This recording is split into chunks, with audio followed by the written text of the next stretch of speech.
কোরআনের মাঝেও কিছু অসুবিধার আয়াত আছে, যেমন সুদ খাইও না। এটা কি সবার জন্য সুবিধার আয়াত? যারা সুদ খায় এই আয়াত তারা যদি পারতো এরা বাদ দিয়ে দিত।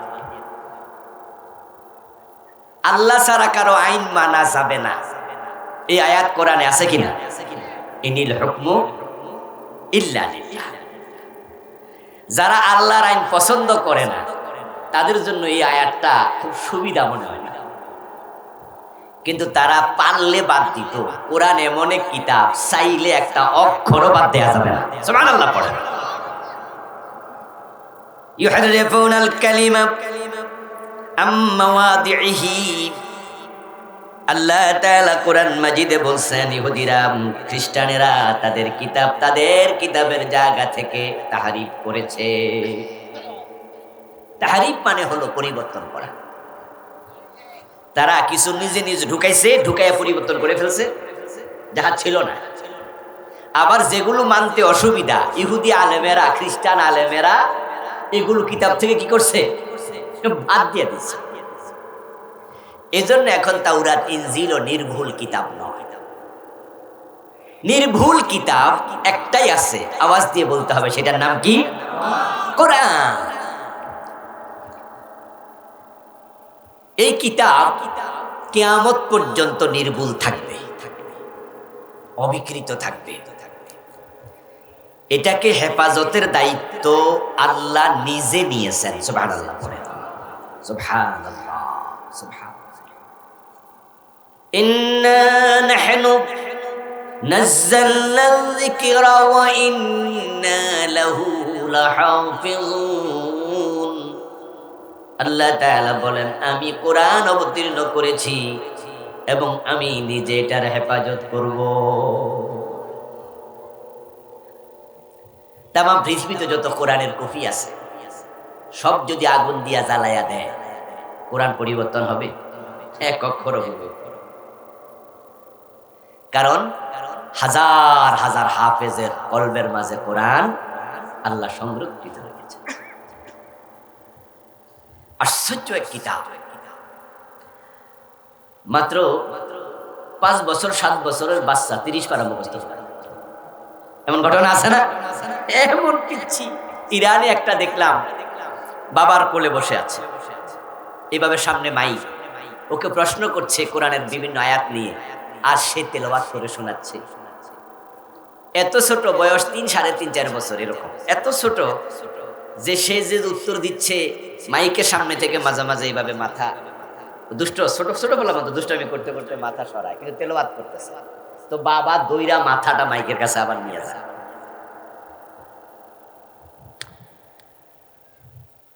মাত্র 28 দিনে কোরআন মুখস্থ করছে 30 পারা এমন লোক।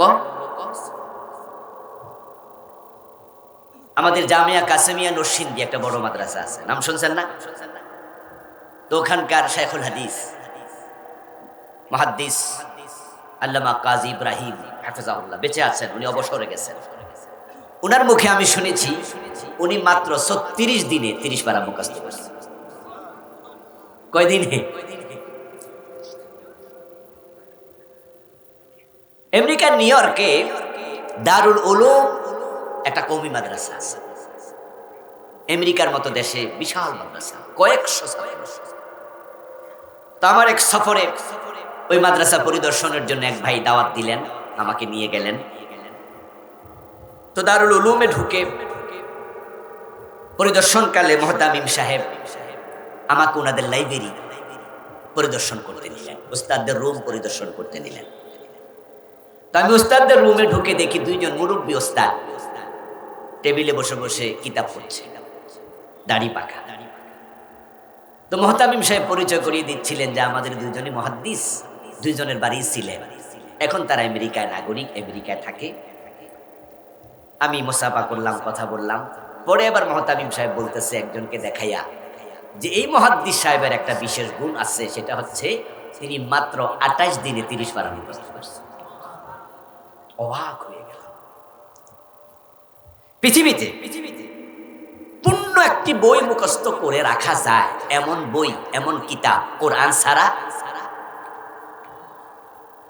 মানুষ বুখারী শরীফও মুখস্থ করে, কিন্তু ভুলে যায়, আবার পেছ লেগে যায়, হাদিসের শব্দে পেছ লাগে, আকফর হয়ে যায়, সনদে পেছ লেগে যায়।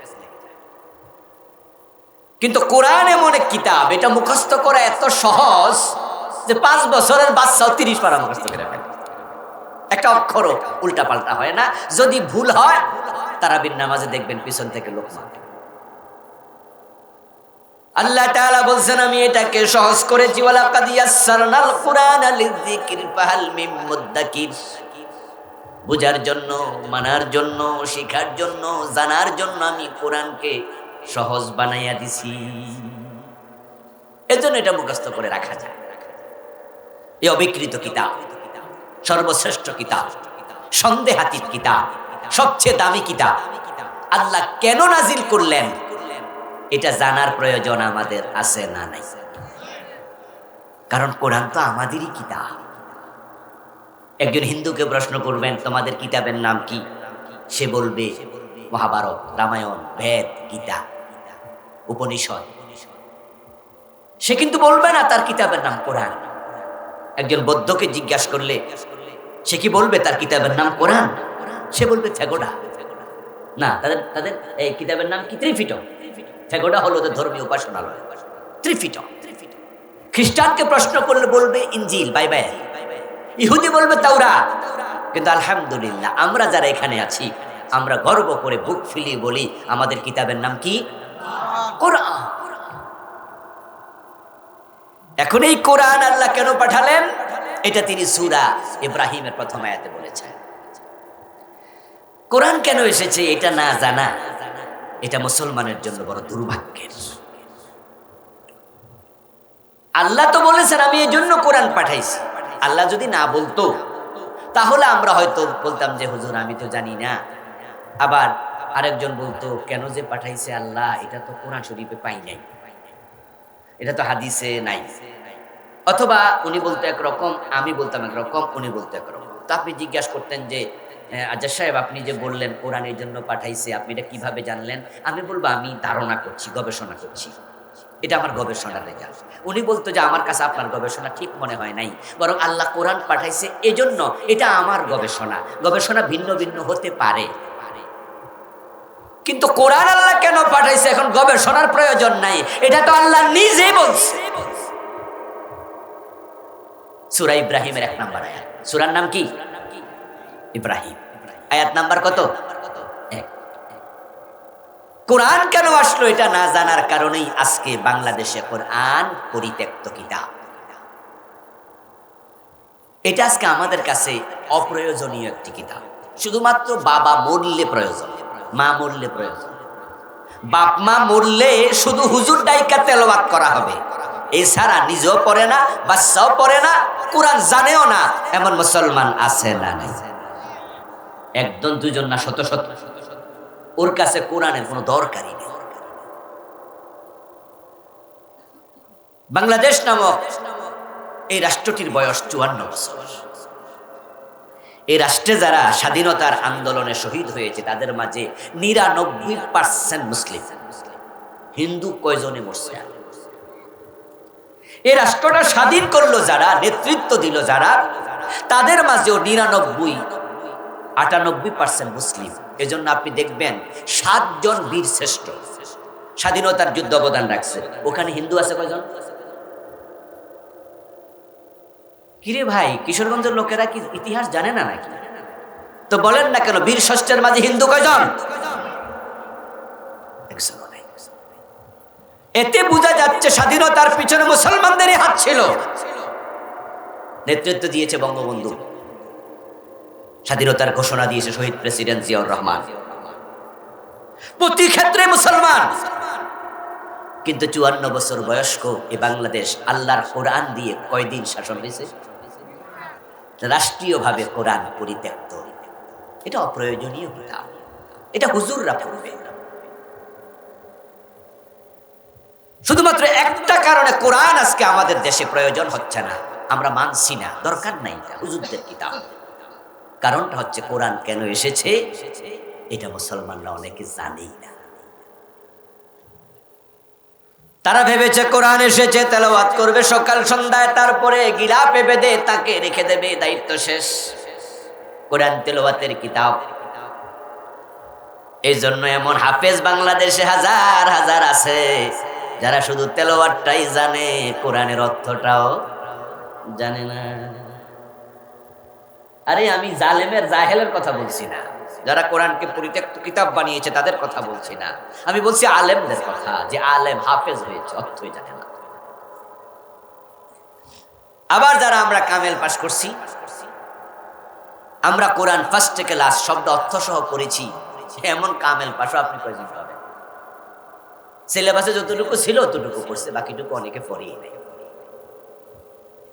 কোরআন কেন এসেছে না জানার কারণে কোরআন নিয়ে মানুষ ভাবছে না। যদি কোরআন কেন এসেছে আপনি জানতেন, আপনার ভিতরে একটি বিপ্লব তৈরি হতো, যে আল্লাহ এত দামি একটা কিতাব পাঠাইলো, যে জন্য পাঠাইলো আমি তো তার ধারে কাছেও নাই, এটা কি ঠিক হচ্ছে? আপনার ভিতরে আলোড়ন তৈরি হতো। কোরআন এসেছে এখন আমাদের কাছে এটা তাবিজের কিতাব, এই জন্য অনেকে কোরআন শরীফ লেখা লেখা গলায় ঝুলে দেয়, এবং কোরআন শরীফের বিভিন্ন সূরার তাবিজের সিস্টেম বাইর করছে, 113, 520 গড় বানাইয়া বানাইয়া এরকম করে করে রেখে, এটা সূরা বাকারার তাবিজ। এরকম কি আপনারা দেখছেন কখনো? হ্যাঁ, আগে তো কোরআন শরীফের উপরে এরকম তাবিজও লেখা থাকতো কয়েক পৃষ্ঠা। যাক, এগুলো এখন আমাদের এই ওয়াজের কারণে কমেছে, আলহামদুলিল্লাহ। পড়েন,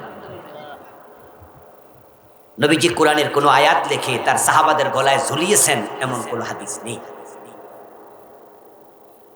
কোরআন পবিত্র কিতাব, এর পবিত্রতা রক্ষা করতে হয়, এর সাথে অসম্মানজনক আচরণ করা কবিরা গুনাহ, আর মনে যদি তার প্রতি সামান্য রকমের বেয়াদবি থাকে ঈমান চলে যাবে। আপনি যদি এটা কোরআন শরীফ তাবিজ লিখে গলার মাঝে ঝুলাইয়া আপনি এটা টয়লেটে ঢোকেন, কোরআনের কি অসম্মান হয় না? আপনি যে সূরা ইয়াসিনটা লিখে হাতের মাঝে তাবিজ ঝুলাইয়া নিজের স্ত্রীর সাথে স্বামী স্ত্রী সুলভ আচরণ করছেন, কাপড় চোপড় গায়ে নাই, কোরআন আপনার হাতের মাঝে, কোরআনের অসম্মান হয় না?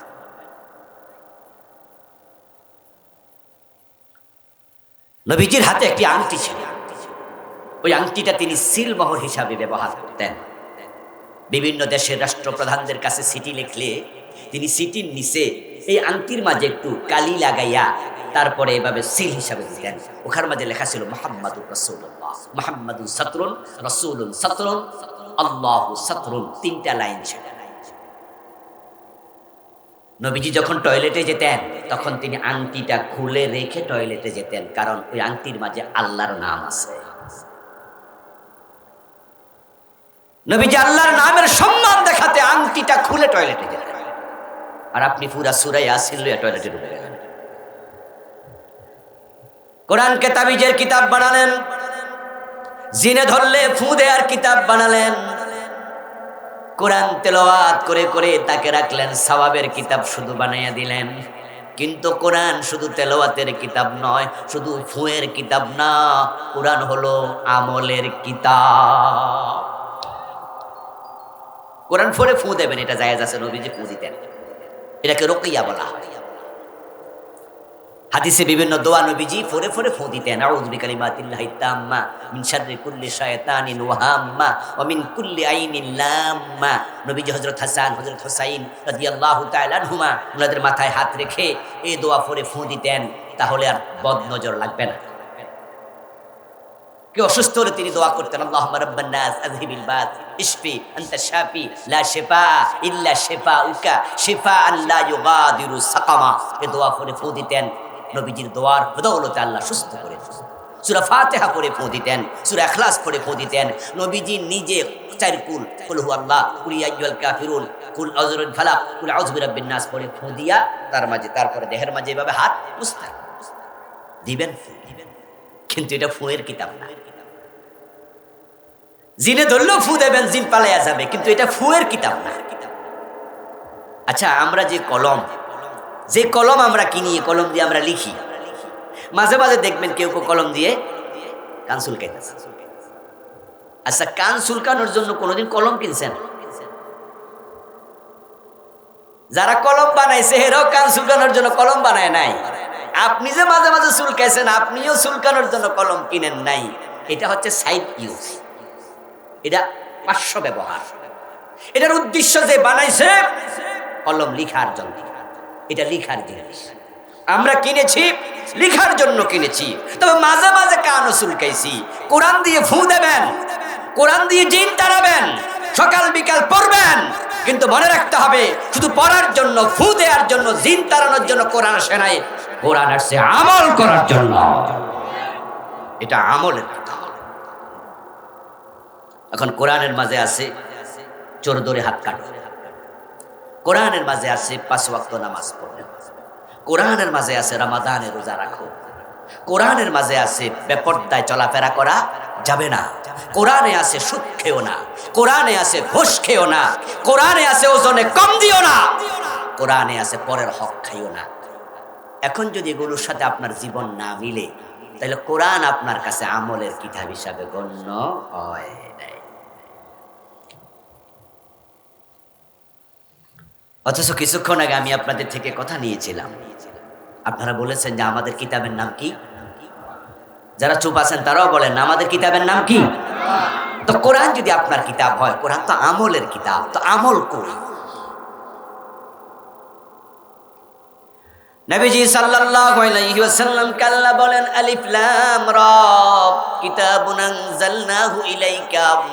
ও প্রিয় নবী, এই কিতাব আমি আপনার কাছে নাজিল করেছি লিতুখরিজান নাসা মিনাজ যুলুমাতি ইলান নূর। উদ্দেশ্য হলো এই কিতাবের মাধ্যমে, আমল করার মাধ্যমে, কিতাবের দাওয়াত দেওয়ার মাধ্যমে, কিতাব সমাজে প্রয়োগ করার মাধ্যমে জাহেলিয়াতের অন্ধকার থেকে মানুষগুলোকে আপনি আলোর দিকে নিয়ে যাবেন। কোরআন আমি পাঠাইছি একটা কারণে, সেটা হলো আপনি অন্ধকারে থাকা মানুষকে আলো দেখাবেন কোরআন দিয়ে। আলো, এই জন্য কোরআনের আরেকটা নাম হচ্ছে আন-নূর। কি নাম? কোরআনের অনেক নাম আছে, একটা হলো আন-নূর। আমিনু বিল্লাহি ওয়া রাসূলিহি ওয়ান নূরিল্লাযী আনজালনা। তোমরা ঈমান আনো আল্লাহর উপর এবং তার রাসূলের উপর। ওয়ান নূরিল্লাযী আনজালনা, ওই নূরের উপরে যে নূর আমি আল্লাহ নাজিল করেছি। এখানে আল্লাহ নূর বলতে কোরআনকে বুঝালেন। নূর শব্দের অর্থ কি যারা জানেন বলেন না, অর্থ কি? নূর মানে আলো।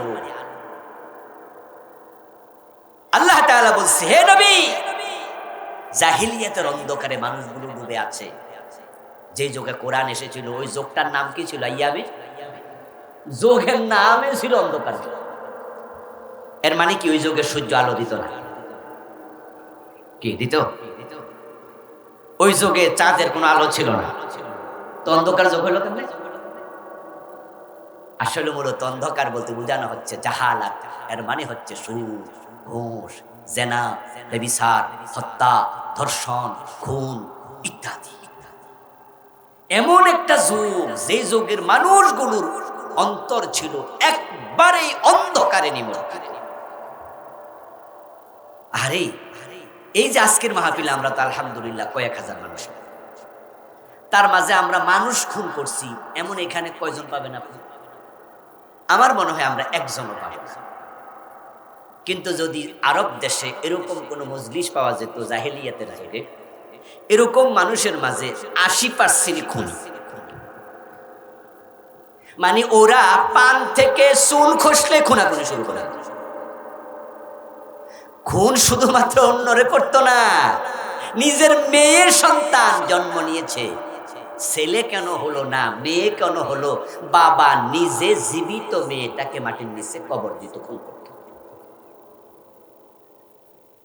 ওয়াইদাল মাউউদাতু সুইলাত বিআইয়ি যামবিন কুতিলাত।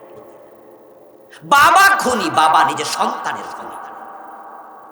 ওকাজ মেলা, ওকাজ বিশাল একটি মেলা, এখনো হয়। ওখানে মেলার আমি গিয়েছিলাম পরিদর্শন করতে। ওখানে এখনো সেখানে বছরে একবার অনুষ্ঠান করে, তারা ঘোড়দৌড় টোড়দৌড় করে, আনন্দ করে। আর জাহেলিয়াতের যুগে এটা বিশাল মেলা ছিল। তো সেখানে তাদের মেলাতে কার ঘোড়া আগে পানি পান করবে এটা কূপ ছিল। সো বাংলাদেশের মতো তো আর পানি অ্যাভেলেবেল ছিল না। ওই কূপ থেকে পানি পান করবে কার ঘোড়া, কার ওট, আপনারটা না আমারটা, এটা লইয়া ঝগড়া লাইগা যুদ্ধ চলছে নাকি 70 বছর। মানে যুদ্ধ শুরু করছিল দাদা, শেষ করছে নাতি। ওরা বংশ পরম্পরা যুদ্ধ করে। কোন মানুষ মারা গেলে তার যে তলোয়ারটা ছিল ওই তলোয়ারটা তার বাড়ির পাশে খুঁটা গাড়াইয়া ও খুঁটার মাঝে টানাইয়া নিচে লিখে দিত উনার হাতে মোট কতজন লোক এ তলোয়ার দ্বারা খুন হয়েছে। যার হাতে যত বেশি খুন হয়েছে সে ছিল তত বড় বাহাদুর। ওই মানুষগুলো এতটাই নিচ ছিল, এতটাই নিচে নেমেছিল, হতে পারে তার নিচে নামার কোনো জায়গা বাকি ছিল না। ছেলে মেয়ে বাবা মা এক জায়গায় বসে মদ পান করত এবং তারা এত নির্লজ্জ ছিল, উলঙ্গ কাবা তাওয়াফ করত, গায়ে কোনো কাপড় ছিল না। ওই মানুষগুলো এতটাই নির্লজ্জ ছিল, কোনো সুন্দরী নারী যদি একা একা 1 মাইল 2 মাইল হাঁটতো, কোথাও যেত বাবার বাড়ি থেকে শ্বশুর বাড়ি, সাথে কোনো পুরুষ লোক নাই, পথিমধ্যে একাধিকবার তার দর্শিতা হওয়া লাগতো।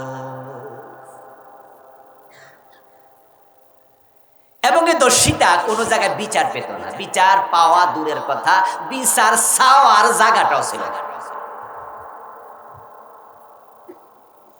শুধু দর্শিতা হতো না, চুরি ডাকাতি ছিল তাদের পেশা, স্বীকৃত পেশা, স্বীকৃত।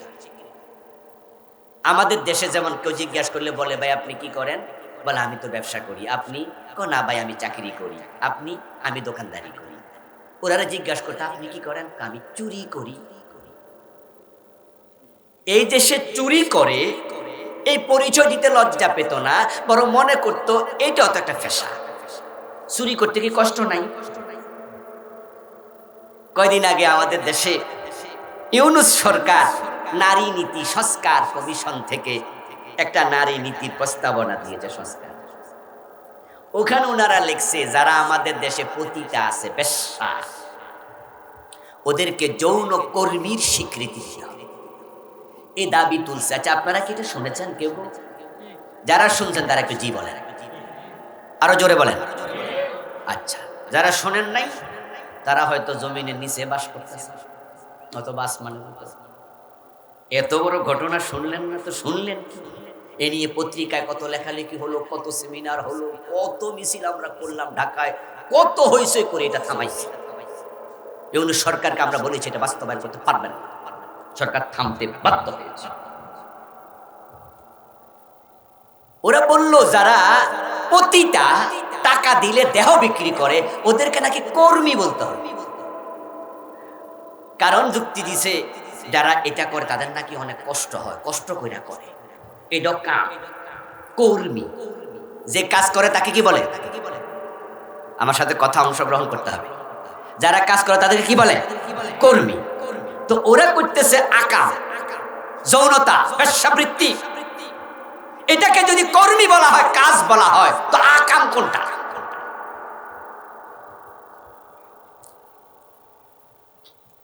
এখন কি জাহেলিয়াতের যুগ? কথা বলে না কেন ভাইয়া? এখন কি জাহেলিয়াতের যুগ? আধুনিক যুগ, সভ্য যুগ।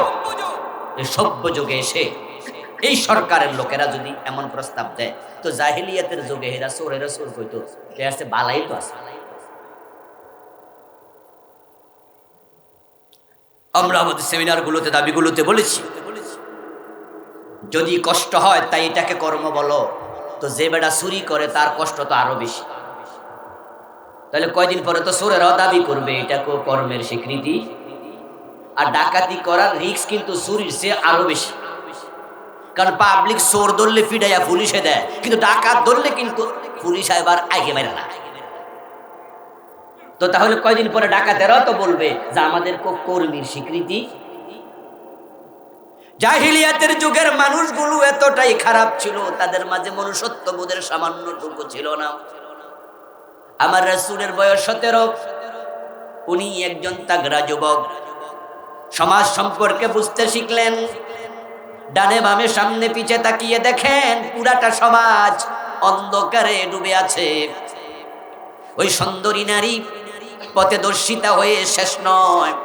সম্পদ থাকলে লুট করে নিয়ে যেত গলার স্বর্ণ, কানের দুল, নাকের ফুল কেড়ে নিয়ে যেত, হাতের বালা। ইজ্জত হারাইলো, সম্পদ হারালো। কোলে যদি ছোট্ট বাচ্চা থাকতো, ওই জালেমগুলো বাচ্চাটাকে লুট করে বাজারে নিয়ে দাস বানাইয়া বিক্রি করে দিত। ইজ্জতের নিরাপত্তা ছিল না, সম্পদের ছিল না, কোলের বাচ্চারও ছিল না, জীবনেরও ছিল না। এজন্য সে যুগের নাম হয়েছে ইয়ামে জাহিলিয়া। আল্লাহ নবীজিকে ওই যুগে কোরআন দিলেন, দিয়ে বললেন যে এ কোরআন দিয়ে আপনি অন্ধকার থেকে আলোর পথে আনতে পারবেন। এবার বুঝেন কি কিতাব। ঠিকই তো, এই কিতাব পাওয়ার পরে আমার রাসূল এবার ঘোষণা করলেন খায়রুল কুরুনি কারনি।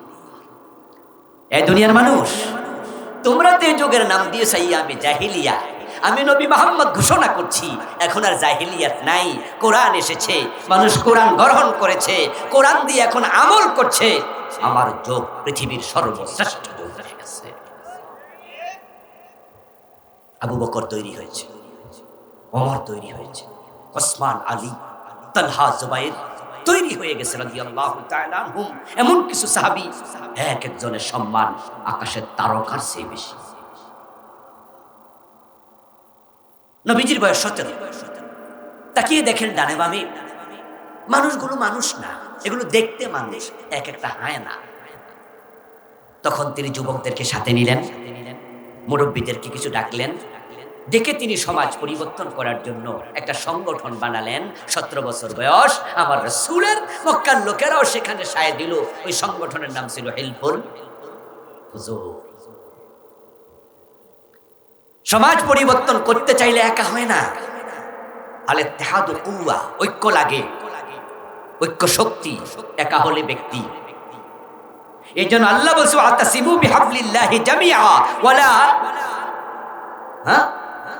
ওয়ালা কি তাতাফাররাক, না তাফাররাক আনা কিমুদ্দিন ওয়ালা তাতাফাররাক। ওখানে আছে তাতাফাররাক, ওখানে তাফাররাক। আল্লাহ বলছে আতাসিমু বিহাবলিল্লাহি জামিআ, আল্লাহর কোরআনকে তোমরা যারা ধরবা বিচ্ছিন্ন ভাবে না, সবাই মিলে একসাথে। আরে আমরা যারা পরিচয় দেই কোরআন আমাদের কিতাবের নাম, আমরা মুসলমানরা যদি কোরআন মানার জন্য একমত হয়ে যেতাম, আর সবাই একমত হবে না, হওয়া লাগেও না, 51% মুসলমান একমত হলে আগামীর সংসদ কোরআনের সংসদ হয়ে যাবে। আগামীর বাংলাদেশ কোরআনের বাংলাদেশ হয়ে যাবে। কিন্তু কোরআন দিয়ে দেশ চলুক, এটা কি 51% মুসলমান চাইছে এখন? অথচ মুসলমান তো 98%, কি কয় 92%, 51% চাইল না। এখন আজকে তো সব মুসলমান এখানে নাই, এখানে আমরা কয়েক হাজার মাত্র। এখন প্রশ্ন হলো আল্লাহর কোরআন দিয়ে সমাজ চলুক, দেশ চলুক, আমরা চলবো, এটা যারা চাইল না তাদের মাঝে আপনি আছেন কি? আত্মসমালোচনা করুন। যদি কোরআন সমাজে আপনি না চান, রাষ্ট্রে না চান, কোরআনে আপনি বিশ্বাস করেন, এ দাবিটা মিথ্যা, মিথ্যা, এটা মিথ্যা, এ দাবি মিথ্যা। কারণ কোরআন যদি আপনি বিশ্বাস করেন, তাহলে কোরআন আপনাকে আমলের কিতাব, মানার কিতাব হিসাবে বিশ্বাস করে। কোরআনে তো আছে নামাজ, আলহামদুলিল্লাহ, সেটা তো আপনি আমল করছেন, মানলেন, এটা মানাতেই তো আজকে মাহফিলে আসছেন। এখানে তো আপনাকে জোর করে আনেনি, আপনি কোরআনকে ভালোবাসেন তো এই জন্য আসছেন। তো কোরআনে আছে রোজা, আপনি সাওম মানলেন, কোরআনে আছে সর ধরে হাত কাটো, তা আপনি এটা কেন মানবেন না? এটা তো কোনো হুজুর বানাইয়া বলে নাই। নবীজি কোরআন দিয়ে 10 বছর মদিনা চালাইছে, আপনি কেন বাংলাদেশ কোরআন দিয়ে চলুক পছন্দ করেন না? তাহলে প্রমাণ হলো আপনি কোরআনের কিছু মানেন, কিছু। আর যারা কিছু মানেন না, তারা আসলেই মানেন না। কোরআন অর্ধেক মানার কোনো সিস্টেমই নাই। আল্লাহর বিধান অর্ধেক মানার সিস্টেম আল্লাহ রাখে নাই। মানলে পুরা মানো, না মানলে আউট। তোমার মতো বান্দা আল্লাহর দরকার। আজকের পৃথিবীর সবচেয়ে শক্তিশালী রাষ্ট্রের দিক থেকে পাওয়ারফুল রাষ্ট্র, ওটার প্রেসিডেন্ট ডোনাল্ড ট্রাম্প, আমেরিকা। এখানে আমরা কি আমেরিকার ডোনাল্ড ট্রাম্পের চেয়েও দামি মানুষ আছি নাকি দুনিয়াতে? দুনিয়ার দিক থেকে তার মতো ক্ষমতা আমাদের কারো আছে? আচ্ছা, সে যে আল্লাহরে মানেই না, আল্লাহর নামে নেয় না, এটা আল্লাহর কোনো ক্ষতি হয়েছে? তো আপনি অধিকা মানেন কেন? বাদ দেন, আপনি না মানলে আল্লাহর কোনো ক্ষতি নেই। পৃথিবীর সবচেয়ে পয়সাওয়ালা মানুষের নাম কি বর্তমানে? Elon Musk. কত হাজার কোটি টাকার মালিক, হে নিজেও হয়তো জানে না। কিন্তু সে আল্লাহকে মানা দূরের কথা, আল্লাহ শব্দটাও বলেন। আচ্ছা, এটা আল্লাহর কোনো ক্ষতি হয়েছে? তা আপনি কোন কোটিপতির ছেলে যে আপনি অধিকা মানে জান্নাত চান? ছিল, হতে পারে তার নিচে নামার কোনো জায়গা বাকি ছিল না। ছেলে মেয়ে বাবা মা এক জায়গায় বসে মদ পান করত, এবং তারা এত নির্লজ্জ ছিল, উলঙ্গ কাবা তাওয়াফ করত, গায়ে কোনো কাপড় ছিল না। ওই মানুষগুলো এতটাই নির্লজ্জ ছিল, কোনো সুন্দরী নারী যদি একা একা 1 মাইল 2 মাইল হাঁটতো, কোথাও যেত বাবার বাড়ি থেকে শ্বশুর বাড়ি, সাথে কোনো পুরুষ লোক নাই, পথিমধ্যে একাধিকবার তার দর্শিতা হওয়া লাগতো। এবং এই দর্শিতা কোনো জায়গায় বিচার পেত না। বিচার পাওয়া দূরের কথা, বিচার চাওয়ার জায়গাটাও ছিল না। শুধু দর্শিতা হতো না, চুরি ডাকাতি ছিল তাদের পেশা, স্বীকৃত পেশা, স্বীকৃত। আমাদের দেশে যেমন কেউ জিজ্ঞাসা করলে বলে, ভাই আপনি কি করেন? বলে আমি তো ব্যবসা করি। আপনি? না ভাই আমি চাকরি করি। আপনি? আমি দোকানদারি করি। ওরা জিজ্ঞাসা করতো আপনি কি করেন? আমি চুরি করি। এই দেশে চুরি করে এই পরিচয় দিতে লজ্জা পেত না, বরং মনে করত এইটাও তো একটা পেশা। চুরি করতে কি কষ্ট নাই? কয়দিন আগে আমাদের দেশে ইউনূস সরকার নারী নীতি সংস্কার কমিশন থেকে একটা নারী নীতির প্রস্তাবনা দিয়েছে, সংস্কার। ওখানে ওনারা লিখছে যারা আমাদের দেশে পতিতা আছে, বেশ্যা, ওদেরকে যৌন কর্মীর স্বীকৃতি দিতে হবে, এই দাবি তুলছে। আচ্ছা, আপনারা কি এটা শুনেছেন? কেউ যারা শুনছেন তারা একটু জি বলেন, আরো জোরে বলেন। আচ্ছা, যারা শোনেন নাই তারা হয়তো জমিনের নিচে বাস করতেছে, অথবা আসমানে। এত বড় ঘটনা শুনলেন না তো শুনলেন কি? এ নিয়ে পত্রিকায় কত লেখালেখি হলো, কত সেমিনার হলো, কত মিছিল আমরা করলাম ঢাকায়, কত হইচই করে এটা থামাইছি। ইউনূস সরকারকে আমরা বলেছি এটা বাস্তবায়ন করতে পারবেন না, সরকার থামতে বাধ্য হয়েছে। ওরা বলল যারা পতিতা, টাকা দিলে দেহ বিক্রি করে, ওদেরকে নাকি কর্মী বলতে হবে। কারণ যুক্তি দিছে যারা এটা করে তাদের নাকি অনেক কষ্ট হয়, কষ্ট কইরা করে, এটা কাম। কর্মী যে কাজ করে তাকে কি বলে? আমার সাথে কথা অংশগ্রহণ করতে হবে। যারা কাজ করে তাদেরকে কি বলে? কর্মী। তো ওরা করতেছে আকাম, যৌনতা, বেশ্যাবৃত্তি। এটাকে যদি কর্মী বলা হয়, কাজ বলা হয়, তো আকাম কোনটা?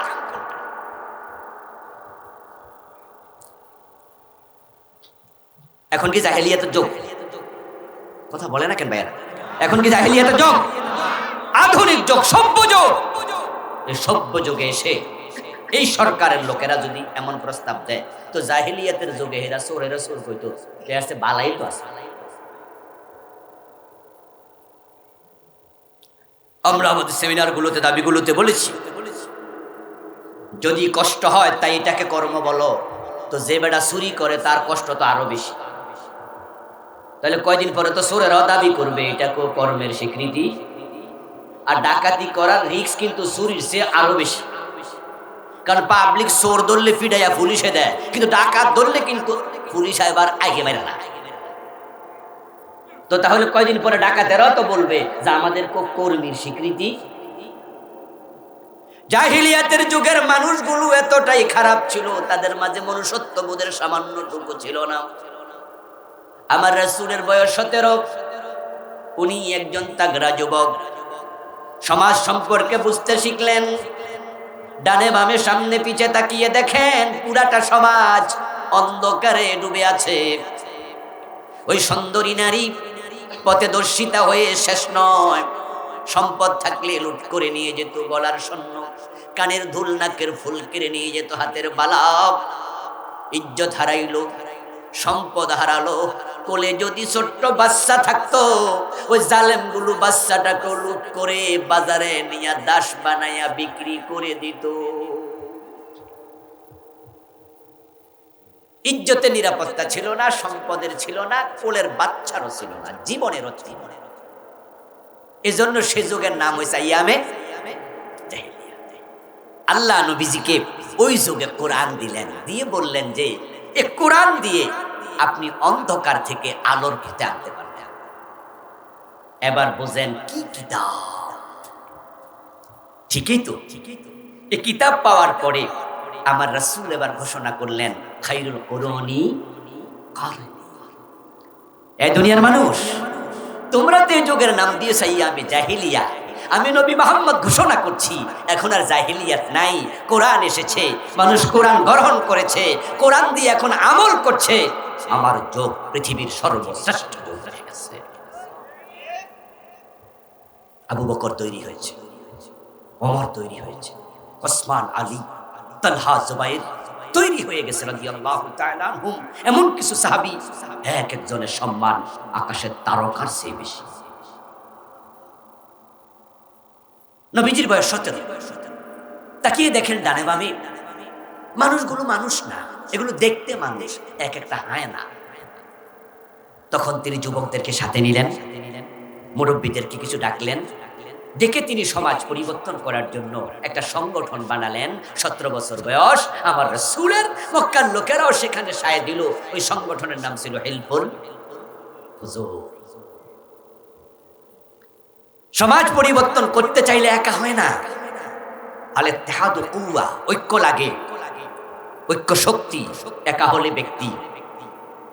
এই জন্য আল্লাহ বলছে আতাসিমু বিহাবলিল্লাহি জামিআ ওয়ালা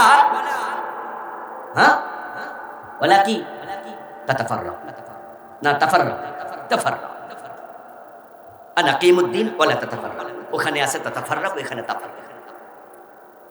আল্লাহ বলছে আতাসিমু বিহাবলিল্লাহি জামিআ। আল্লাহর কোরআনকে তোমরা যারা ধরবা, বিচ্ছিন্ন ভাবে না, সবাই মিলে একসাথে। আরে আমরা যারা পরিচয় দেই কোরআন আমাদের কিতাবের নাম, আমরা মুসলমানরা যদি কোরআন মানার জন্য একমত হয়ে যেতাম, আরে সবাই একমত হবে না, হওয়া লাগেও না।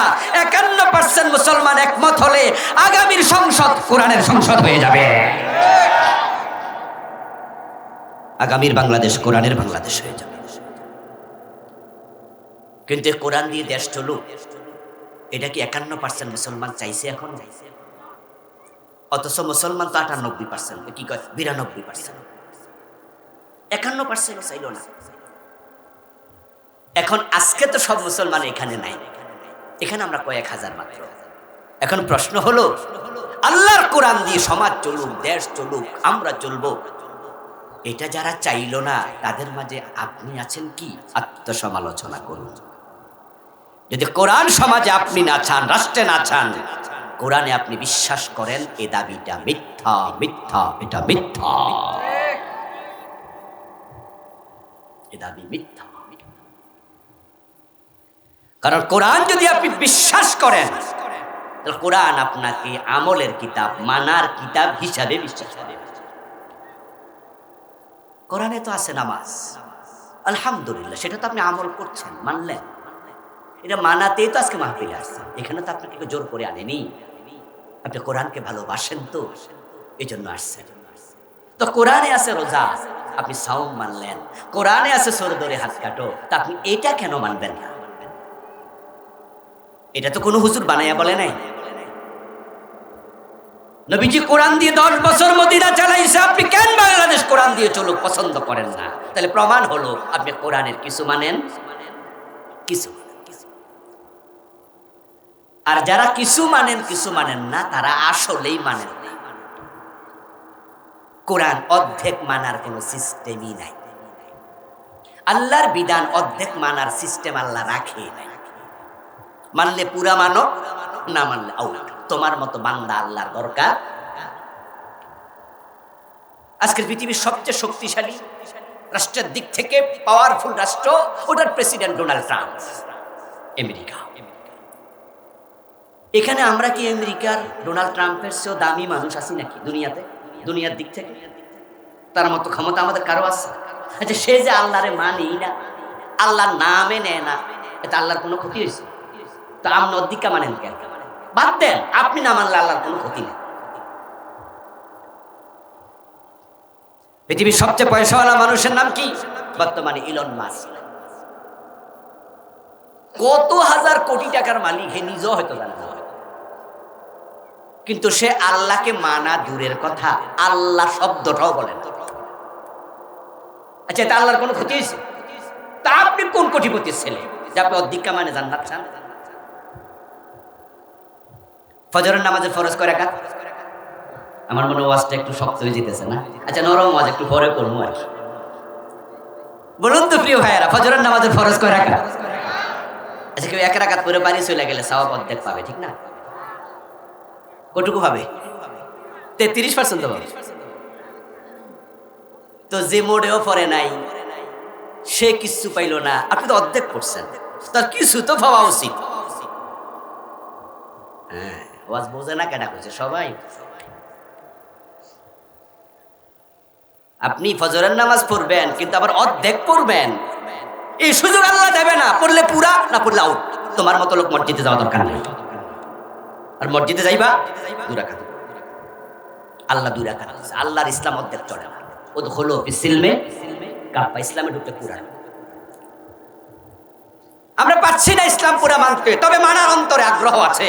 এ নিয়ে কোনো রকমের সংকীর্ণতা নেই। বরং যদি আমাকে ক্ষমতা দেয়া হতো, আমি আগামীকালকে কোরআনের রাষ্ট্র বাংলাদেশকে বানিয়ে দিতাম, ঘুমাতে যেতাম না।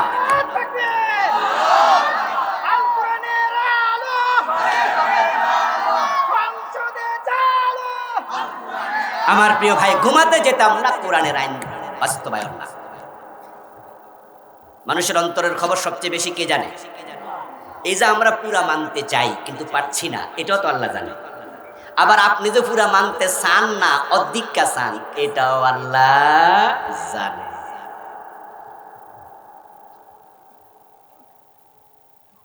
ওয়াহুসিলা মা ফিস সুদূর, কোরআনের আয়াত হাসরের ময়দানে আল্লাহ বিচার করার আগে আফালা ইয়ালামু ইযা বুসিরা মা ফিল কুবুর, এরপরে কি? ওয়াহুসিলা মা ফিস সুদূর, তারা কি বোঝে না যখন কবর খুলে দেয়া হবে, আমি আল্লাহর সামনে তারা উপস্থিত হবে, আমি বিচার শুরু করার আগে তাদের অন্তরে যা আছে কলবের বিষয়টা আমার সামনে আগে হাসিল করব। আমল দেখার আগে আমি অন্তর দেখব। ওয়াহুসিলা মা ফিস সুদূর, সুদূর মানে কলব, বুক, বুকে যা আছে কলব। আমরা বাড়িতে যখন পিঠা বানাই, পেঁয়াজু বানায়, দোকানে গুলগুলা বানায়, বানায় না? পানির মাঝে আপনার তেলের মাঝে ছেড়ে দেয়, উতরাইতে থাকে, এক পর্যায়ে তাকায়া দেখে লাল হয়েছে, বুঝে যে হয়েছে, তখন সেটাকে একটা সেকনি দিয়া তারপরে তোলে, পানিগুলো তেলগুলো পড়ে যায়, তারপরে গুলগুলা পেঁয়াজু পিঠা তোলে। আল্লাহ তাআলা তোমার কলবকে একটা সেকনি দিয়া সেক্কা দেখবে কলবের কি খবর। অন্তরটা লাগে দেখে। ইন্নাল্লাহা লা ইয়ানজুরু ইলা সুওয়ারিকুম ওয়া আমওয়ালিকুম ওয়ালাকিন ইয়ানজুরু ইলা কুলুবিকুম ওয়া আমালিকুম। তোমার দাড়ি কত লম্বা আল্লাহ এটা দেখবে না, তোমার টুপি কত বড় কত সুন্দর আল্লাহ এটা দেখবে না, পাগড়ি কত লম্বা দেখবে না, তোমার চেহারার দিকে আল্লাহ শুরুতে তাকাবেনই না। তুমি কয় কোটি টাকা খরচ করে মসজিদ বানাইছো, মাদ্রাসায় কয় লাখ টাকা দিছো, তুমি কত বড় দানবীর ছিল আল্লাহ দেখবে না। আল্লাহ এক নম্বরে দেখবে তোমার কলবের খবর। সামনে নির্বাচন, এই জন্য শুধু টাকা দান করে, গরিব খুঁজা খুঁজা দেয় ভোট পাওয়ার জন্য। আল্লাহ বোঝে না কয় টাকা দিলে আল্লাহ দেখবেন। আল্লাহ দেখবে কেন দিছ, কলবে কি আছে। নির্বাচন আইলে তো জোহরের নামাজ 3 বারও পরে কোনো কোনো ইয়ে আছে, প্রার্থী আছে। আসরের নামাজও 2-3 বার। খবর নেই 4টা কোন জায়গায় জমাত, 4:15 কোন জায়গায় জমাত। এই মসজিদে একবার পর, ওই মসজিদে আবার পরে, এক ওয়াক্ত 2 বার করছে, মানুষ যেন বোঝে হে নামাজ। আর যখন নির্বাচন শেষ, নামাজ শেষ। আমি কুমিল্লার ধামতি ইসলামী আলিয়া মাদ্রাসা থেকে কামিল করছিলাম। মাদ্রাসার পাশে একজন লোক ছিল ঢাকা ইউনিভার্সিটি থেকে পাশ করা। তা আমরা জানতাম নাকি, মাদ্রাসার একবার সাথেই বাড়ি, উনি নাস্তিক, নাউজুবিল্লাহ। উনি নাকি আল্লাহকে বিশ্বাস করতেন না। তো উনার ব্যাপারে শুনলাম, উনাকে চিনি, দেখছি একাধিকবার। উনার ব্যাপারে শুনলাম উনি শখ হয়েছে ইউনিয়ন নির্বাচন করবেন, এলাকায় মেম্বার চেয়ারম্যান। তো চেয়ারম্যানিত খারাইছে। তো এখন যারা উনার নিজের লোকেরা কইছে যে ভাই আপনি তো সালাম টালামও দেন না, কিন্তু মানুষের সালাম না দিলে কিন্তু ভোট দিব না। এই জন্য কমপক্ষে নির্বাচন উপলক্ষে দিতেই হোক। ও তো নাস্তিক, তো এই জন্য সালাম দেও না, নেও না। কিন্তু নির্বাচনে খারাইছেন, পাবলিক কই যে এখন কিন্তু এইসব চলবে না। তো রাতের বেলায় ভোটের কাজ করতে গেছে, শীতকাল ছিল, মানুষের বাড়ি যেয়ে যায় রাতে ভোট ছায়, সারাদিন সারা রাত কাজ করে। তো একদিন নাকি এক ঘর রাতের বেলায় গেছে এক ঘরে, ওখানে যাইয়া দেখে একটা ঘর বেড়া একটু ভাঙ্গা চূড়া। তো ভাবছে এখানে হয়তো ভিতরে গরিব মানুষরা থাকে, তাই দরজা ধাক্কা দিছে। আর কেউ একজন এমনি উঠছে তাড়াতাড়ি, উনি কয় আসসালামু আলাইকুম। তাকাইয়া দেখে কুত্তা। কারণ ওই ভাঙ্গা ঘরে আসলে মানুষ ছিল না, ওই খেরকুটার মাঝে কে শুয়ে রয়েছে। পরে এর সাথে যারা ছিল হেরা পাবলিকের কাছে কইয়া দিছে যে এমনি সালাম মানুষের দেয় না, আর ভোটের সময় কারে দেয়, ওই কুত্তারেও দেয়। মসজিদ বানাইছেন, মাদ্রাসা বানাইছেন, মনে মনে ভাবছেন এলাকার লোকেরা আপনারে বলবে বিশাল দানশীল, 1000 কোটি টাকা খরচ করবে, আল্লাহ তোমার দানের দিকে তাকাবে না, আগে তাকাবে কিসের দিকে? কলবের দিকে। নবীজি দাঁড়িয়ে গেলেন মাথা উঁচু করে, 17 বছর বয়স। হিলফুল ফুজুল সংগঠন বানায়া দাওয়াত দিতে শুরু করলেন মানুষের কাছে।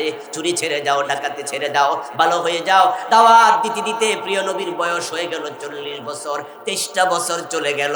পিছনে ফিরে তাকায়া দেখেন একজন চোরও চুরি ছাড়ে নাই। যদি আপনি একটা হাতুড়ি দিয়া লোহা ফিটান, তাহলে লোহা কি কমবে? হ্যাঁ ও কয় না, নাও কয় না, লোকেরা শুরু করলো কি সব আমারে দিয়া কয় বলে। লোহা কি কমে?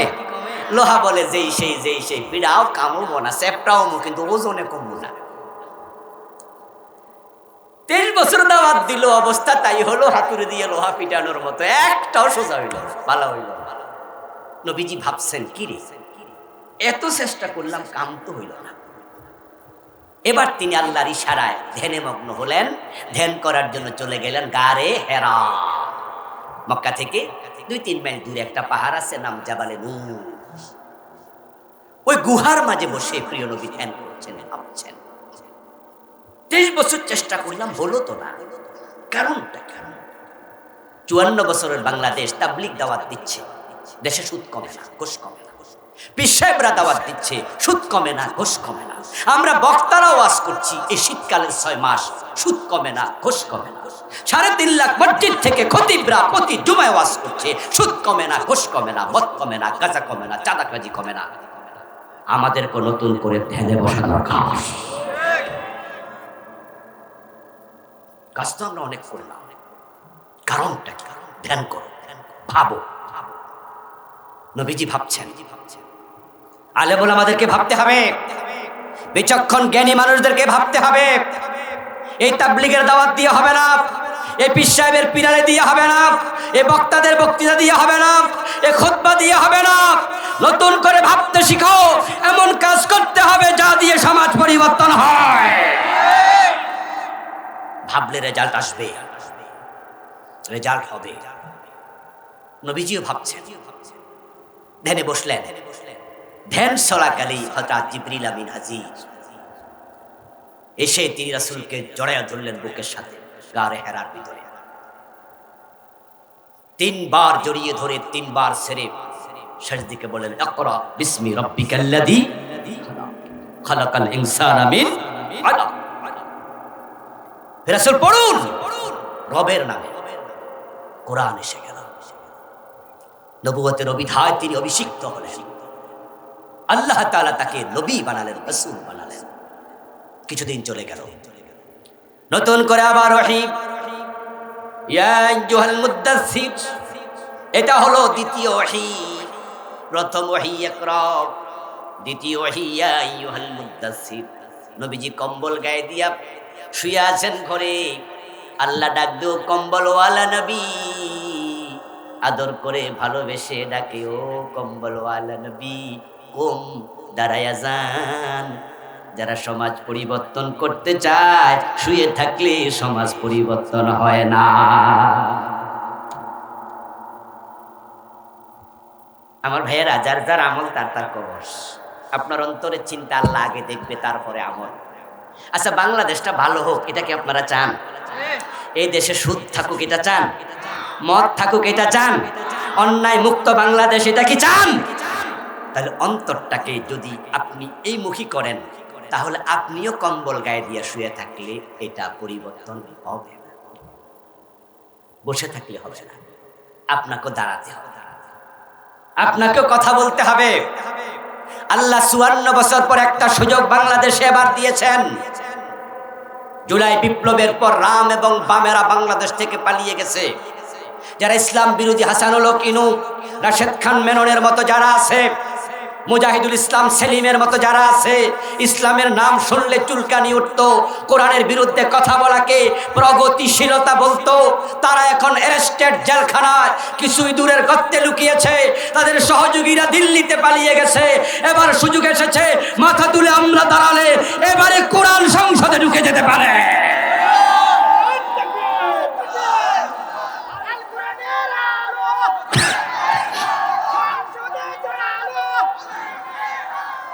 প্রিয় ভাইয়েরা, দাঁড়াতে হবে, বসে থাকলে সমাজ পরিবর্তন হয় না। নবীজিকে আল্লাহ বলে, হে নবী আপনি দাঁড়ান। কম কম শব্দের অর্থ কি? দাঁড়িয়ে যা। মানুষকে জাহান্নামের ভয় দেখান। উল্টা পাল্টা চললে কোথায় যেতে হবে? জান্নাতে না জাহান্নামে? তো আমরা যে সবাই ঘোষ খাচ্ছি, সুদ খাচ্ছি, ওজনে কম দিচ্ছি, মালে ভেজাল দিচ্ছি।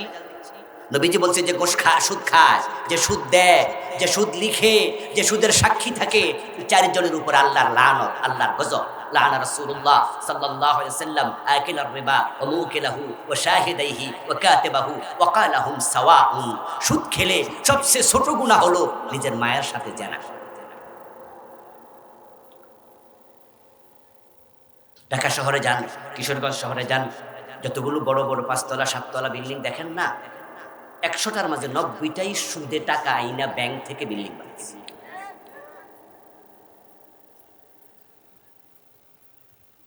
রাস্তায় যে গাড়িগুলো দেখেন না, বাস চলছে, ট্রাক চলছে, সিএনজি চলছে, ১০০টার মাঝে ৯০টাই সুদে টাকা আইনা কিনছে। আরে সুদ কত কোটি মানুষকে জাহান্নামে ফেলে দিয়েছে, তার হিসাব নাই। এই সুদ ওয়াজ করলে কমবে না, আইন বানাতে হবে। ইসলামী ব্যাংক যদি সুদ না দিয়ে ইসলামী ব্যাংকিং সিস্টেম চালু রেখে বাংলাদেশের ১ নাম্বার ব্যাংক হতে পারে, অন্য ব্যাংক যদি চায় তারাও সুদবিহীন অর্থনীতি চালাতে পারে।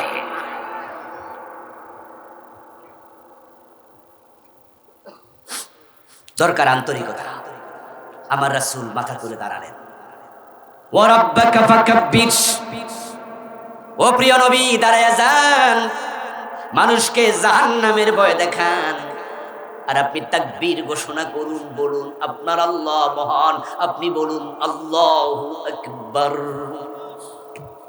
ওয়া রাব্বাকা ফাকাব্বির, আপনার রবকে বলুন মহান, মহান তিনি, মহান তিনি সবার বড়। আমার রাসূল দাঁড়িয়ে গেলেন, কোরআন এসে গেল। বয়স ওনার ৪০ বছর ৬ মাস। কোরআন যখন আসে, এ কোরআন নিয়ে তিনি দাঁড়িয়ে আবু বকরের কাছে গেলেন, ওনার বন্ধু, আগ থেকেই খুব কাছের মানুষ। আমি তো নবী হয়েছি, আমার কাছে কোরআন এসেছে, আপনি কি কোরআন মানবেন? আবু বকর বলে ইয়েস। মা খাদিজা বলে আমিও রাজি। হযরত আলী আপন চাচাতো ভাই, ছোট মানুষ আলী বলে আমি রাজি। পালক পুত্র জায়েদ বলে আমিও রাজি। এভাবে তিনি ১৬ লক্ষ সাহাবী পেয়ে গেলেন, যারা সবাই আল্লাহর কোরআন মানতে রাজি, তারা কোরআনের বাহিরে একটা কদম দিতেও রাজি হন নাই। তৈরি হয়ে গেল একটি সমাজ, যেই সমাজে কোনো অপরাধ আর নাই। নবীজি দাওয়াত দিতে দিতে নবীজির বয়স হয়ে গেল এখন ৬৩। যারা ওয়াজ মনে আছে তারা জবাব দিয়েন। শুরু হয়েছিল মূলত কত বছর বয়সে? ১৭। ১৭ থেকে প্রথম ধাপ ৪০ পর্যন্ত ২৩ বছর। এখন আবার ৪০ থেকে দ্বিতীয় ধাপ দাওয়াত দিতে দিতে ৬৩, আবার ২৩ বছর। প্রথমে কত বছর? প্লিজ প্লিজ কথা বলেন। পরে কয় বছর? মিল দেখছেন নি? কি কম্বিনেশন, কি সিমিলারিটি! আগেও ২৩, পরেও ২৩। প্রথম ২৩ রেজাল্ট হলো না, কেউ ভালো হলো না। পরের ২৩ ফুলে ফলে সুশোভিত ১৬ লক্ষ সাহাবী তৈরি হয়ে গেল। প্রথমে যিনি দাওয়াত দিলেন, পরেও তিনি দাওয়াত দিলেন। প্রথমে তিনি ফেল করলেন, পরে তিনি পাশের উপরে পাশ করলেন। কারণ শুধু একটা, প্রথম ২৩ বছর কোরআন ছিল না, পরের ২৩ বছরে কোরআন দিয়ে দাওয়াত দিয়েছে। প্রমাণ হয়ে গেল আল্লাহর কোরআন ছাড়া সমাজ পরিবর্তন হয় না।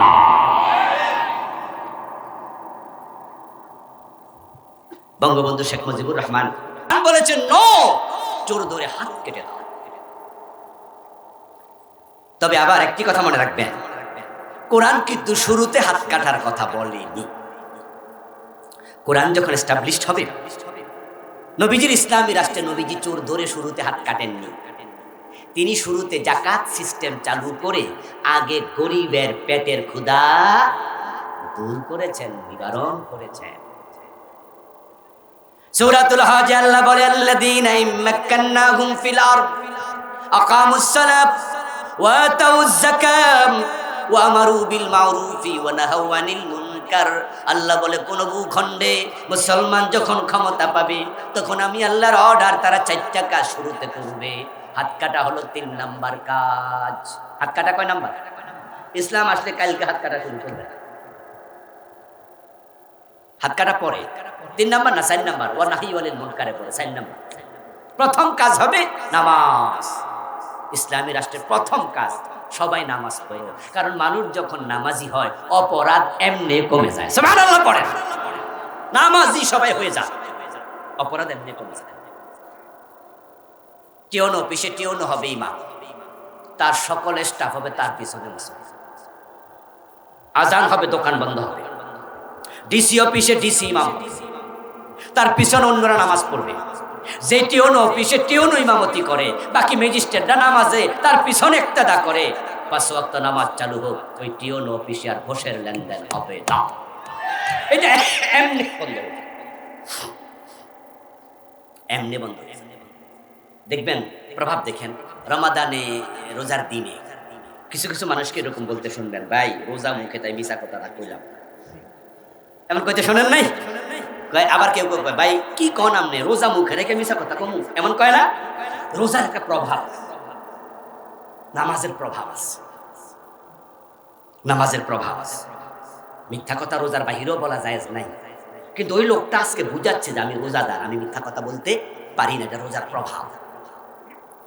১ নম্বর নামাজ। বাইতুল মুকাররমে দেশের রাষ্ট্রপ্রধান খুতবা দেবে। আমরা এমন রাষ্ট্র চাই, এমন প্রেসিডেন্ট হবে, প্রধানমন্ত্রী হবে, যে বাইতুল মুকাররমে জুমার নামাজ পড়াবে ইনশাআল্লাহ। আর আমরা দৌড়াইয়া যাব বাইতুল মুকাররমে, আজকে প্রেসিডেন্ট জুমার নামাজ। আমরা তো ৫৪ বছর এমন প্রধানমন্ত্রী আর প্রেসিডেন্ট পাইছি, এরা ওযু ভালো করে জানেনি, আল্লাহ জানে। অথচ মুসলমানের সংখ্যা নাকি কত বাড়ছে? ৯২। বাবা রে বাবা, আজীব অবস্থা। ওয়াতাউজ যাকাত। ইসলামী রাষ্ট্রের দ্বিতীয় কাজ হলো যাকাত চালু হয়ে যাবে। ট্যাক্স দিতে মানুষ যেমন বাধ্য, ট্যাক্স না দিলেন বিয়ার ধরে, ব্যাট না দিলে সে আমাদেরকে দুদক ধরবে। এই জন্য আমরা আলাদা পুলিশ বানাবো, আলাদা যাকাতের ব্যাংক বানাবো। ধনীরা যাকাত দিতে বাধ্য হবে, না হয় তাদেরকে যাকাত না দেয়াতে পুলিশ ধরবে। তুখাযু মিন আবনিয়াইহিম ফাতুরাদ্দু ইলা ফুকারাইহিম। ধনীদের জাকাত নেব, গরিবদের বাড়িতে পৌঁছিয়ে দেয়া হবে। কোন নেতা খাবে না, গরিবের টাকা মেরে বিদেশ বাড়ি বানাবে না। হযরত ওমর রাদিয়াল্লাহু তাআলা আনহু রাতের বেলায় গরিবের বাড়িতে নিজের কাঁধে করে আটার বস্তা নিয়ে যান নাই। এটাই ইসলাম, দিস ইজ ইসলাম। দারিদ্রতা যখন থাকবে না, অভাবে কেউ চুরি করবে না।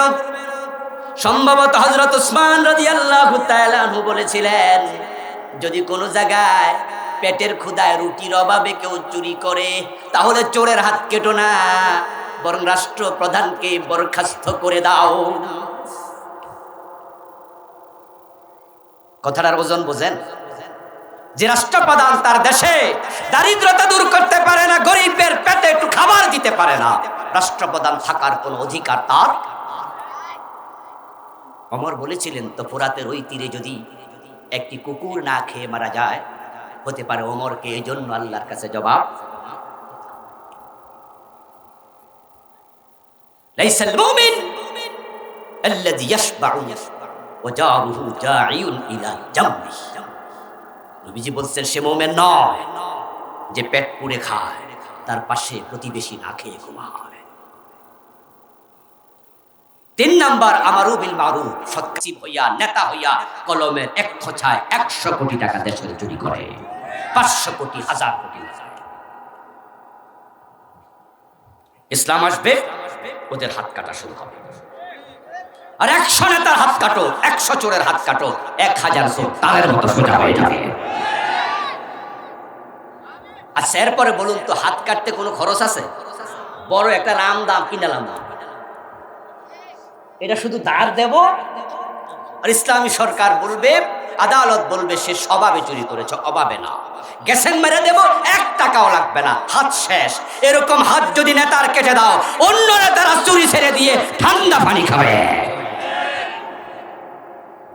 আর তারা কি আইন দিল? তারা আইন দিল জেলে। আচ্ছা, এই যে চোর ধরে 6 মাস জেল দিলেন, বেটা জেলে থেকে কি আল্লাহর ওলি হয় না আরো ডাকাইত? ওখানে তো আরো বড় বড় চোর আছে, ডাকাইতেছে। সৎসঙ্গে স্বর্গবাস, অসৎসঙ্গে হয় আরো স্বর্গ। তো হে ঢুকছিল চোর, এখন বাইরে হলো ডাকাইত, এত লাভটা হলো। 1 নাম্বার করে। 2 নাম্বার কথা, আপনারা একটু জবাব দিয়ে, যে চোর হে কি ভালো মানুষ না খারাপ মানুষ? তো হেরে যে 6 মাস জেলে রাখলেন, হে কি খাওয়ার বিল দিছে? অথচ একদিনে 3 বেলা খাইছে, তো টাকা পাইল কই? কে দিল টাকা? হে কি ভাড়া দিছিল? বিল্ডিং এর ভাড়া দিছে? এই যে থাকলো, ভাড়া পাইল কই? এই যে বিদ্যুৎ ইউজ করছে, বিদ্যুতের বিল দিছে? তো 6 মাস তার পিছনে 50,000 খরচ হয়ে গেল। সরকার টাকা পেল কোথায়? আমাদের ভ্যাট, আমাদের ট্যাক্স, এই টাকা আমরা চোরের পিছে খরচ করতে দিতে পারি না। ইসলাম যদি আসতো, 1 পয়সা খরচ হতো না, 1 কোপে হাত শেষ। পরে আর নেতা নির্বাচনে আসতো না, কারণ হাত তোলা জনসভায় কেমনে দেব, হাতে তো নাই।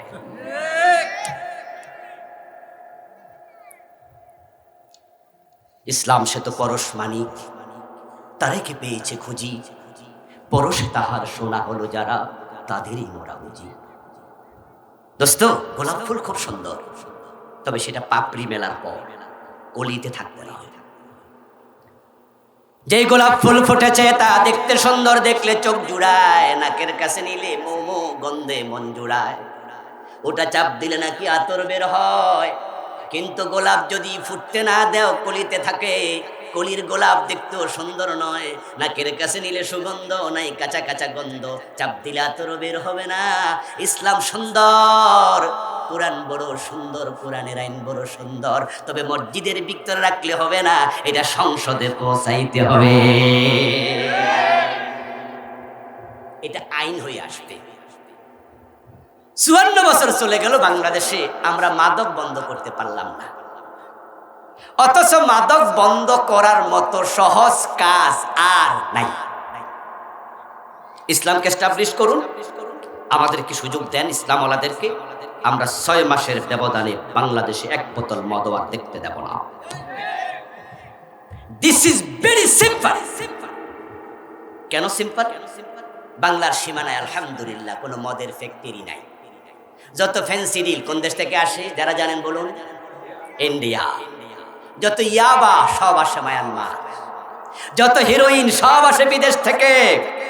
বাংলাদেশে 1% 2% মাদক তৈরি হয় না, যেহেতু বিদেশ থেকে আসে। আমরা এস্টাবলিশ ইসলামকে করার পর বর্ডার ক্লোজ করে দেব, বিজিবিকে বলে দেব এক বোতল মদ বাংলাদেশে ঢুকবে না, এয়ারফোর্সকে বলে দেব বিমানে করে হিরোইন আসবে না, নেভিকে বলে দেব জাহাজে করে মদ ঢুকবে না। মদখোর মদ পাবে কোথায়? মদ তো খুঁজেই পাবে। এরপরেও ফাঁকে ফুঁকে ঢুকলে খাইলে 80 বেদ চালু হবে, পিটের চামড়া। ঠেলার নাম মায়ের উপর ওষুধ দেয়, মায়েরে পাগলা অর্ধেক ভালো। ওয়াজ দিয়ে মদ বন্ধ হবে না। হযরত ওমর তার ছেলেকে 80 বেদ দিয়েছেন, জানেন নাই? মদ্যপানের অপরাধে প্রিয় পুত্রকে নিজ করে মেরেছ দৌড়া, মরেছে পুত্র তোমারই চোখের পরে। ওয়াজ করলে যদি মদ বন্ধ হতো, ওমর কি আমার সে ছোট বক্তা ছিল? তুমি 80 বেদ দিল।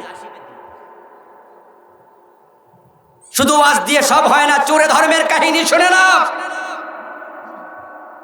কিন্তু 54 বছর মাদক কেন বন্ধ হয়নি? এই 54 বছরে যারা দেশ চালিয়েছে তারা মাদক বন্ধের জন্য কার্যকরী পদক্ষেপ নেয়নি, বরং তারা মদের বিরুদ্ধে একটা অফিস বানাইছে। ওই অফিসের নাম দিছে মাদক নিয়ন্ত্রণ অধিদপ্তর। আমরা কি নিয়ন্ত্রণ চাই না নির্মূল চাই? আপনারা যারা আমার সাথে আছেন কথা বলেন, নিয়ন্ত্রণ চান না নির্মূল? তো 54 বছরে নির্মূলের অফিসে তো বানায় না। গাড়ি যখন রাস্তায় 100 মাইল বেগে চলে, তখন আমরা যাত্রীরা ড্রাইভারকে বলি, ড্রাইভার সাহেব একটু নিয়ন্ত্রণে চালান। নিয়ন্ত্রণ মানি কি স্টার্ট বন্ধ করে দেন। নিয়ন্ত্রণ মানে হলো 60 আর 70 80-তে চালান। তো অফিসের নাম দিছে নিয়ন্ত্রণ। তো যারা মদ খায় হেরাও বোঝে কিছু খাওয়ার সুযোগ। এজন্যই তো মাদক নিয়ন্ত্রণ অধিদপ্তরে গেল মাঝে মাঝে দেখা যায় অফিসার নিজে চেয়ারে বইয়া বিড়ি টানতেছে, এ নিয়ন্ত্রণে খাইতেছে। Hotel Sonargaon, hotel Radisson, hotel শেরাটনে মদের বার আছে কিনা জানেন আপনারা? সেখানে মদ খাইয়া নাচে, মেয়ে নিয়ে নাচে। ওই যে আমাদের একটা টাকলা এমপি ছিল না, আপনাদের পাশেই তো, কাছাকাছি। ওই একজন ওকে দূর আছে, কাছে রাখতে চায়, মনে হয় মমিন সিংহে নাকি নেত্রকোনা। ওই টাকলা মিয়া হোটেল সোনারগাঁতে বসে মোবাইলে সিনেমার এক নায়িকাকে বলছে, এত নাম্বার রুমে আসি, চলে আসো, না আসলে তোমাকে পুলিশ দিয়ে ধরে নিয়ে আসা হবে। কি বুঝাইলো? শুধু মদ খায় না, এই দেশের অনেক নেতা নারীবাজি করে। এজন্য ওরা মদ নির্মূলের চিন্তাও মাথায় নাই, ওরা নিয়ন্ত্রণ করে মাঝে মাঝে খাচ্ছে। আইন বানিয়েছে, গরিবের ছেলে মাদক পান করবে, পুলিশ তাকে ধরে নেবে, ঠ্যাঙ্গাবে, জেলে দেবে। আর ধনির দুলাল হোটেল সোনার গায়ে যাবে, শেরাটনে যাবে, মদও খাবে, নারী নিয়ে আড্ডাও দেবে, তাকে ধরবে না, এটা অনুমতি আছে, তাকে সেলুট দেবে। এক দেশে 2 রকমের আইন দিয়ে কিয়ামত পর্যন্ত মাদক বন্ধ হবে না। ইসলাম ক্ষমতায় আসবে, রাজার ছেলেকে ছাড় দেয়া হবে না। 80 বেদ চালু হয়ে যাবে, 6 মাসের ব্যবধানে বাংলার সীমানায় মাদক থাকবে না।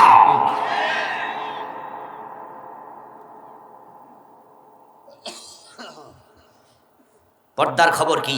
রাস্তায় বের হবেন, চোখের পর্দা করা যাচ্ছে না, বেপর্দা নারী। ঢাকায় যারা আছি আমরা তো উত্তপ্ত কড়াইয়ের উপরে থাকি, ডানে বেপর্দা, বামে বেপর্দা, সামনে বেপর্দা নারী, পিছনে বেপর্দা নারী। একজন নারীর দিকে খারাপ নজরে তাকালে আল্লাহ তাআলা, রাসূল বলছেন, চোখের মাঝে পাথর সীসা গলিয়ে দেওয়া। কেমনে চোখের হেফাজত করবেন? পর্দা তো নাই। ইসলাম আসার আগে ড্রেস কোড হবে না, পর্দার আইন তারা করবে না। কেমনে তারা করবে? তারা নিজেরাই তো দেখবেন বিভিন্ন মিটিংয়ে মাইয়ার মাঝখানে রাইকা বইয়া থাকে। দলীয় নেত্রী এমন ভাবে সিফায় ফালায়, লড়ার জায়গাও। ওদের থেকে কখনো পর্দা আশা করা যায় না, দুর্নীতিমুক্ত বাংলাদেশ আশা করা যায় না। তারা নিজেরাই তো চাঁদা তুলে চাঁদা খেয়ে বেঁচে আছে। অনেকে চাঁদার জন্য নিজের দলের কর্মীর মাথা ভেঙে হত্যা করে। একটা সুযোগ কাজে লাগান, কোরআনকে নিয়ে সামনে গিয়ে যান। ইসলাম ভিত্তিক রাষ্ট্র, কোরআন ভিত্তিক রাষ্ট্র চাই। আল্লাহ যেহেতু এবার সুযোগ দিয়েছে, আমরা এটা এবারই কাজে লাগাতে চাই। আল্লাহর কোরআন দিয়ে দেশ চলুক, সেজন্য সবাই মিলে দল মত ভুলে যাব। কোন দল ক্ষমতায় আসবে সেটা ইম্পর্টেন্ট নয়, বরং কোরআন দিয়ে দেশ চললো কিনা সেটাই আমাদের দাবি, সেটাই ইম্পর্টেন্ট। এই জন্য আমরা সকলে কোরআনের সাথে থাকতে চাই। রাজি আছেন? কোরআনের সাথে থাকতে রাজি আছেন? আল্লাহ তুমি তৌফিক দাও, বলুন আমিন।